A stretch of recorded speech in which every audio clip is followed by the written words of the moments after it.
బండికి ఎలా వేయించాలో నాకు కూడా సరిగ్గా అర్థం కాలేదు. ఎక్కడైతే సగం సగం పోయింది. ఆయన ఏం చెప్పారంటే ఆంధ్రా నుంచి వచ్చి నీకు తెలియదు కదా, ఇక్కడ కొంచెం స్ట్రిక్ట్గా ఉంటుంది, వీకెండ్ కదా అన్నట్టు చెప్పారు. లక్కీలీ త్వరగా వదిలేశారు. Happy for that. సో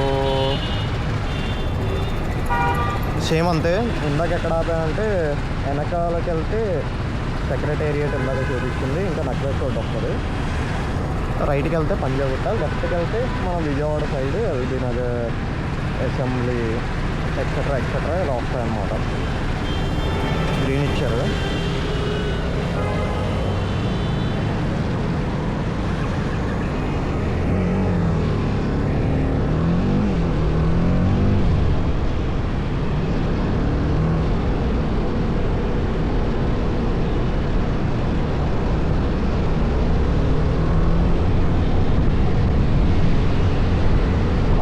వీడియోలు చూస్తా ఏం చెప్తావు అన్నట్టు చెప్పారు.